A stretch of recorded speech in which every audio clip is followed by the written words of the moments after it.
rakkina guddaa jaalalli akka hin milkoofne taasisuu fi kan namni tokkooyyuu kanaan dura isiniin himin kan saayikolojiidhaan deeggarame isinii hima.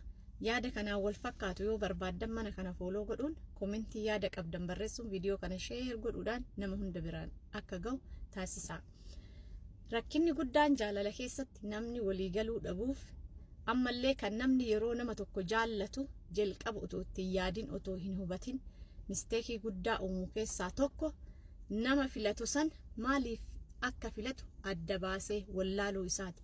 Namoonni hedduun jaalala keessatti bareedinna isaa gariin faayinumaa shamarri gariin fa'a bar tamataan farrazame isiyyuu mata kamataan xaxame I don't know shamara dhiira firiizii qabu jettu jechuudha. Akka waan rifeensi inni jeeji aan deemee ciratu isii bulchuu wayi rifeensa gariin dhiira firiizii fa filatti gariin ammoo dhiira dheeraa jetti kaan jetti okay. Akkasumallee dhiirtillee bareedduu tadabbaa qabdu tashurrubbaan akkasii tabifti akkasii kuni hundi karaa sirrii hin taane karaa nama jaalala namaa gara faallatti fuudhee gara ibiddaatti geessuudha jechuudha.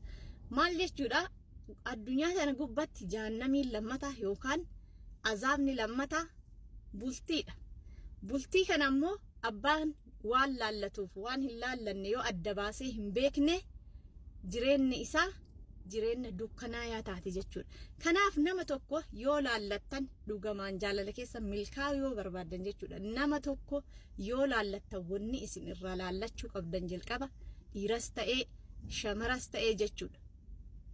Nama tasgabbii sammuu isinii kennu qofaa fi qofadha.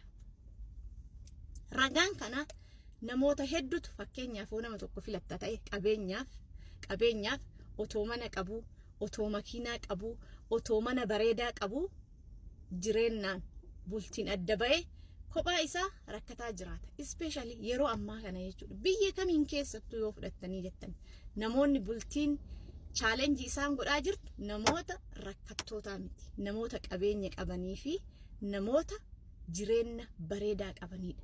Isaan kunniin maaliidhaaf jaalalaaf namni isaan filatuu dhabeetii?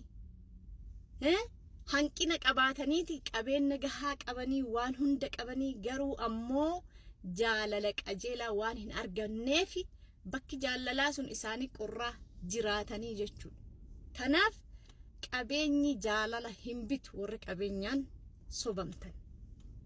Akkasumallee namni gariin ka baratee ka PhD baratee doktora profeesara maalii jedhan profeesaraa fi doktora meeqatu singil maamiif singil daadiin jiran maal ta'aniiti barnoota dhabanii otoo hin taane nama tasgabbii sammuu yaadaan isaan hin tasgabbeessine wajjiin yeroo ofii dabarsuu waan dadhabaniif hin dandeenye itti dhiisanii kophaa ofii jiraatan jechuudha. Rakkoo sammuu ofii eeguuf baraaruuf jecha. Kanaaf nama tokko kalaallachuu qabdani maal isaatiiyyuu miti maal isaatiiyyuu caalaa jechuudha. Nama yeroo ati waliin haasoftu haasofni kee waliif galuu danda'u. Because waan afaan kanarraa bahetu waan hunda ta'a jechuudha. Arrabni keessan kuni nama waliin qajeelu ta'uu danda'uu qofadha. Gaafa nama tokko haasaya isaa irraa ka gammaddu ta'e yaada isaa irraa ka gammaddu ta'e ilaalcha isaa irraa ka gammaddu ta'e xiinxala isaa irraa ka gammaddu ta'e tasgabbii isaa irraa gammaddu yoo ta'e sii barreessu tekstii nama sanii ilaaltee yoo gammadda ta'e sii bilbilu jechoota nama sanii haasaya akka aanan qabbanaawwaati onnee si tasgabbeessu yoo ta'e nama tasgabbii qabu yoo ta'e kanadha namni bultiidhaaf barbaadamu shamaras haa taatu dhiirris kanadha jechuudha. Yookaan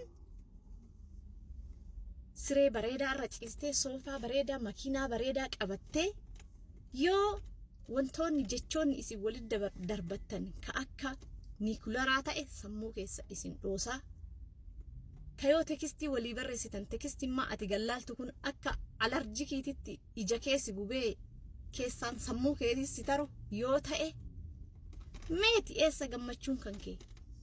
Kanaaf namni ani filachuu qabu, namni ati filachuu qabdu yoo jiraate nama sammuu kee yaadaan si quubsuu danda'u qofaa fi qofa. Kanammoo nama beekutu itti fayyadamaa. Viidiyoo kana hundi keessanuu waliif share godhaa. Nama laaltan bultiidhaaf adeemsaa fi jechoota nama sanirraa bahuu fi tasgabbii nama sanii sirritti bareechaa laalladha. Garuu keessa akka nama ajaa'ibu maal akka ta'e beektanii? Takka qufuun akka lama kufuun ammootu waan biraati. Namoonni tokko tokko fa'aa jechuudha jaalala keessa seenanii madaayanii arganii, bultii keessa seenanii madaayanii arganii irruma deebii madaa lammataa sanillee itti deebi'anii madaahan. Istiil maal jedhanii? Shamara bareedduu barbaada, dhiira bareeddaa barbaada. Bareenni jaalalaa fiizikaalii itti fakkaata. Bareeda keessaa filadha. Takka madooftanii lammataaf sadaffaa ammallee fiizikaalii yoo deebitan kun isinummaan rakkina qabaachuu agarsiisa waan ta'eef nama fiizikaalii isaa otoo hin taane sammuu ka isin quubsu, sammuu ka isin gammachiisu, sammuu keessan ka boqonnaa isinii kennu filadha. Galatoomaa viidiyoo kana waliif share godhaa.